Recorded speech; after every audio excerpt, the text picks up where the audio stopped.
Where are all my sellers at? Hey sellers, don't be afraid of that lowball offer. Hey everyone, it's Danielle Taylor with Keller Williams Realty here on the beautiful Outer Banks.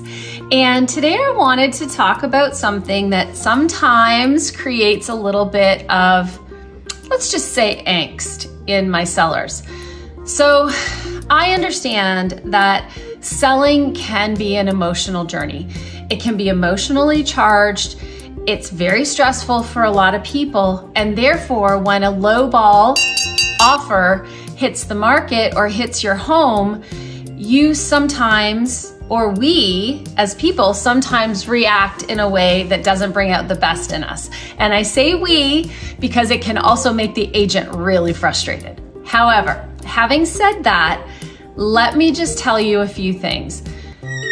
Remember that the buyer's job is to pay as little as possible. And you as a seller, your job is to get as much as possible. So you are coming at this from two completely separate situations.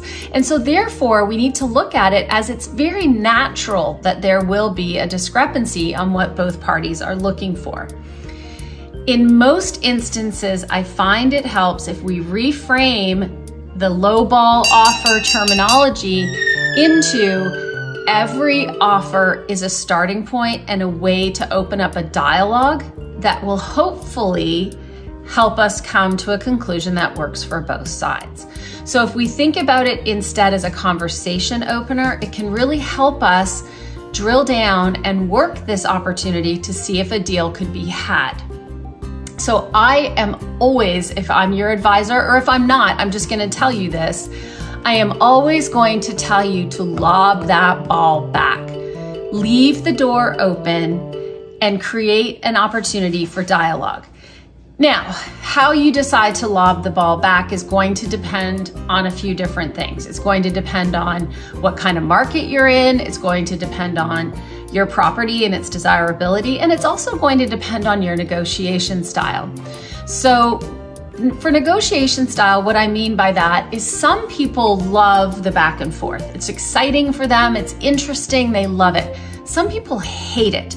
And so if you hate the negotiation and the back and forth, share that with your agent so that they can help you come up with the best strategy where you're not sort of doing death by 1,000 paper cuts. You're really going back strategically, trying to get to where you want to be in the lowest possible back and forth.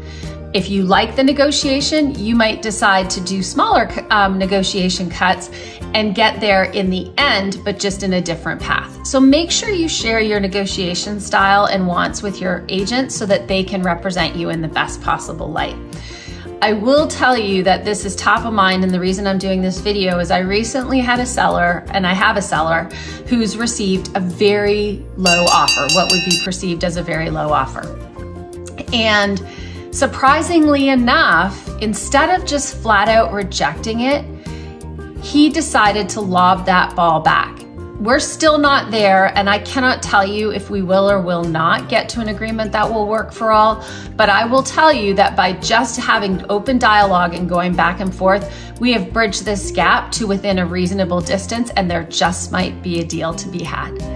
So that's my tip for today. The more you know. As always, subscribe or let me know if you need anything on any specific property. Hope you have a great day.